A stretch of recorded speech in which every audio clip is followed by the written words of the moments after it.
Chaverim, welcome to the celebration of the 64th anniversary of Israel's independence.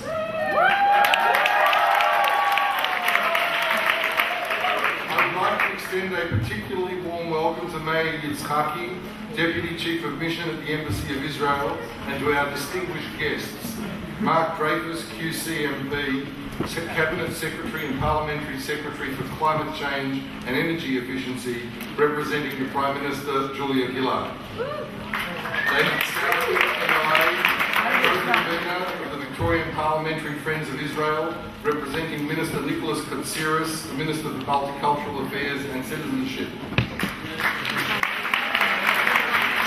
The Honourable Andrew Robb, MHR, Federal Member for Goldstein, Martin Foley, MLA, State Member for Albert Park, Professor and Major General Jeffrey Rosenfeld, Immediate Past Surgeon General of the Australian Defence Force Reserve, Jamie Hyams, Mayor of the City of Winara, community leaders Dr. Danny Lamb, President of the ECAJ, and Nina Bassett AM, President of the JCCV.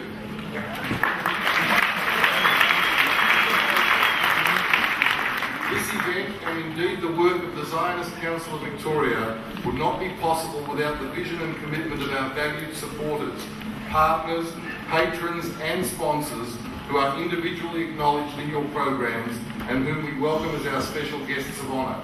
In particular this year, I would like to acknowledge the inaugural participation of UIA Victoria and JNF Victoria as principal partners in our celebratory and commemorative events for Yom Ha'atzmaut and Yom HaZikaron. Yom HaZikaron gave us an opportunity to reflect and honour the individual sacrifice of those who fell in defence of the state and as victims of terror. Yom Ha'atzmaut is a time for celebration and joy, a time to take pride in the achievements of our reborn country, and a time to reflect on our hopes for the future. Naysayers and delegitimizers seek to demonize Israel as she struggles to balance the needs of peace and security with the realities of the hostile environment in which she lives. Those with a less jaundiced eye see Israel as a truly remarkable country, given its size and the difficulties with which it is beset. Out of an economy based in agriculture some 60 years ago, has grown one of the strongest, most dynamic economies in the world today. Israel leads the world in medicine, agriculture, sustainability, technology and research, and more than holds its own in music and the arts. Her impact on the quality of life of people in lands across the globe is immeasurable, and she continues to offer aid and succour to victims of war and natural disaster. Israel's robust and sometimes shines brightly in her region and should be an example and inspiration to them all. In triumph, there is challenge, and the challenges from Israel's neighbours have not diminished. Egypt progresses slowly towards democratisation, however, in doing so exhibits worrying signs of a lack of true dedication to the peace treaty signed between President Sadat and Prime Minister Begin in 1979. Jordan struggles with its own pro-democracy movement, and the Syrian regime continues the bloody oppression of its own people in defiance of all attempts to broker a ceasefire. This time last year, Mahmoud Abbas announced an alliance with Hamas that would see the Palestinians speaking with one voice following presidential and parliamentary elections that were to have taken place within a year. No elections have been announced, and as far as one can see, there are none on the horizon. The joint government is in name only and has not convened. Abbas also promised to move the United Nations to admit Palestine as a fully fledged member state. His attempts bore little fruit, as neither the General Assembly nor the Security Council ever voted on the resolutions, despite the almost automatic pro-Palestinian stance of that organisation.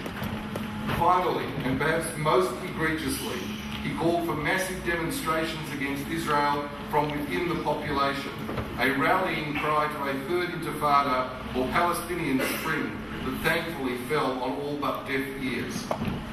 Through all of this, Abbas and the Palestinian leadership continue to squander time and opportunity after opportunity to reach an accord with Israel that would see a state of their own established in land to be ceded from Israel in exchange for a genuine and lasting peace.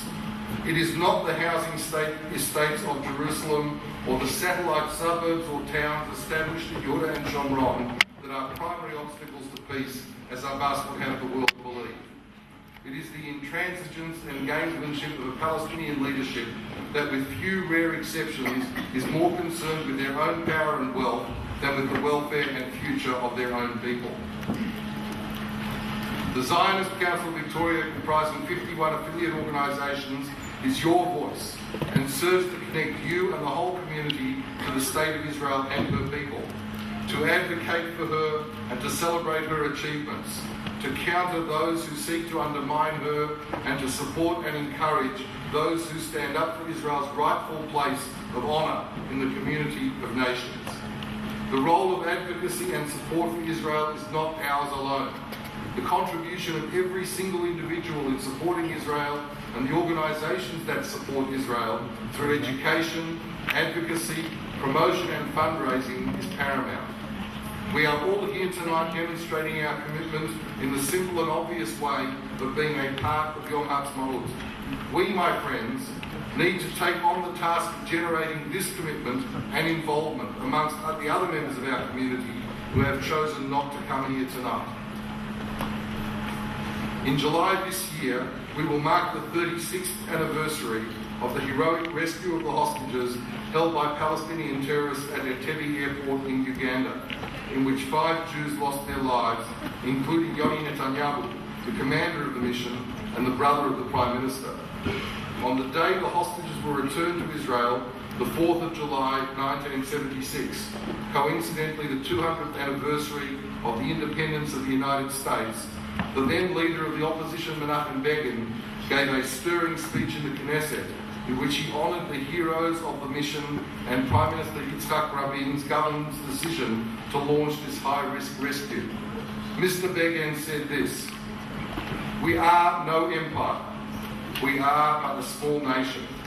But after all that has befallen our nation, through all the generations, and not least the generation of the Holocaust, we declare that if there be anyone anywhere who is persecuted or humiliated or threatened or abducted or is in any way endangered simply because he or she is a Jew, then let the whole world know that we, Israel, the Jewish state, shall marshal all our strength to come to their aid and bring them to the safe haven of our homeland.